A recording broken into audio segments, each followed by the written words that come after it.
So yes, I'm familiar with it. Well, according to Melody Sheep, the guy who created stuff, Andrea, Carl Sagan's widow, is not permitting him to use Carl Sagan in remixes any longer. And I was just wondering, since you're in close association with Andrea creating the New Cosmos series, I was wondering if you were aware as to the reasons why she's not permitting this. Okay, I didn't know this, and I'll see her in a couple of weeks, and I'd be happy to chat about it with her. I've noticed that she's very careful about how the Carl Sagan legacy is used, and wants sort of prior awareness of when it happens in case it gets misused or abused. So she's being protective, and you can't blame her. I'm a little less protective, because I can't begin to tell you what people have done with my image. There's like a cutout doll of me, and you might switch the vest. It's just a little weird, you know. So but I can't speak for everyone, and she has her reasons, and she's helped to sustain the memory of Carl since his death in 1996. So I'm happy to bring it up with her. Tell her we love it. So I'm happy to bring it up with her. Thanks for mentioning that. Yes. Just for context, now we are filming Cosmos for the 21st century.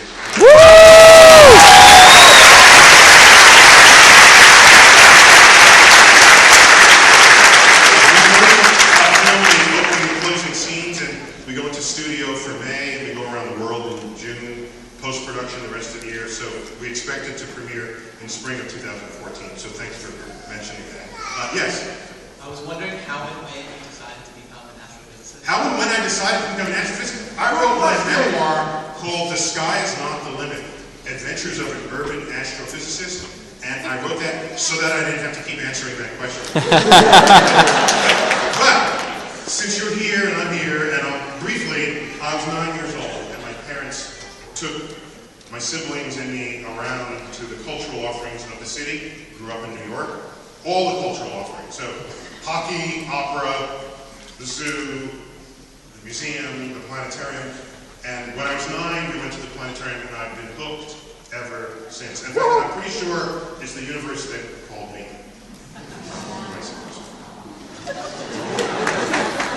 Up in the cheap seats. Yes, come earlier next time. Yes. Hi. First, thanks so much for coming to chat with us. It was really fun. Did I just chat? Working up here. Okay, that's fine. Good, that's a good sign, I think.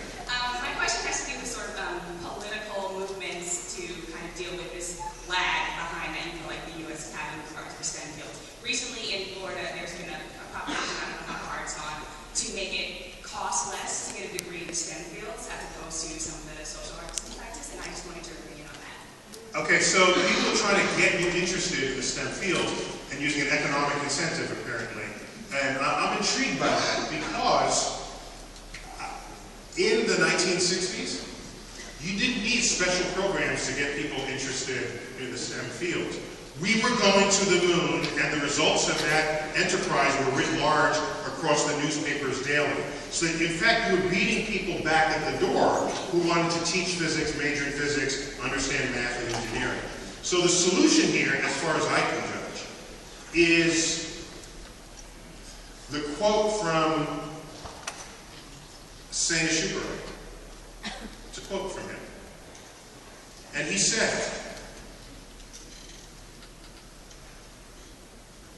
if you want people to build a ship, don't tell them to gather wood and assign them tasks and show them how to hammer nails. Instead, teach them to long for the immensity of the sea. So right now, we are hitching a ride with the Russians to get to our own space station, because we don't have a spaceship to get us off of Earth's surface. So there's nothing there to serve as the draw. We had a successful landing of the Curiosity rover.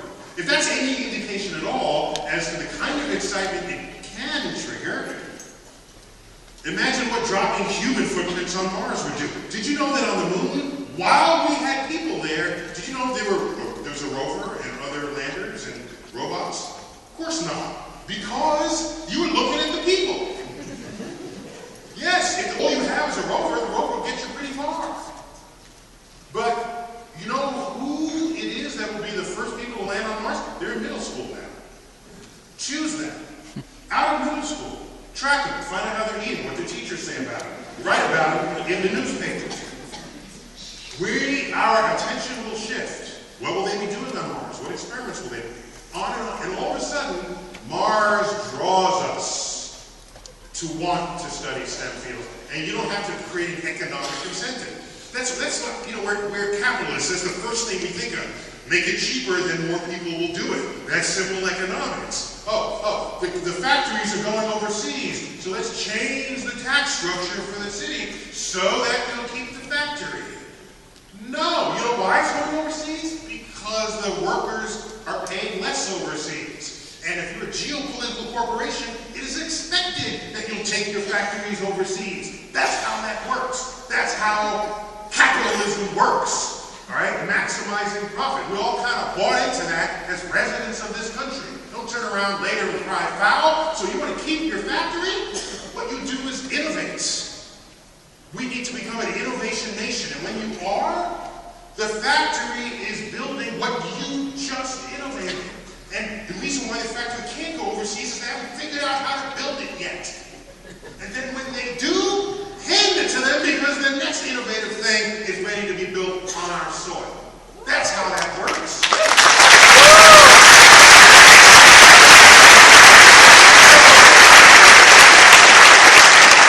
Try to give about tax incentives and make it cheaper to get people interested.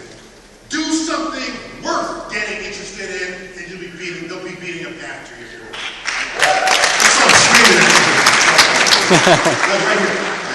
Hi, thank you again for a great talk. The thought occurred to me that a lot of what we hear in the blogosphere and in the media about climate change and climate science is yet another example of a disregard of science and a lack of understanding about physics, and also an inability to dream for a better future, a clean energy future, and all the benefits that would bring to us. And I was curious, I'd like to hear what you thought about that. Well, thought about what? The misunderstanding of the state of climate science is a sign that we need to have more education on science. Yeah, so it's not simply teaching people what to know, it's teaching people how to think about information. That's what true education is. It is said that a good college education is not, you're not filling a bucket. That's not what you're doing. You're taking an empty mind, and rather than fill it, you're taking an empty mind and turning it into an open mind. And it is the open mind that sees new information, knows how to interpret it, to come up with a new idea or a new action plan. And so, yeah, when 97% of published research papers on the climate of the Earth agree with one another that we are getting warmer from human causes, yet the press gets 50% of their coverage, there's a mismatch.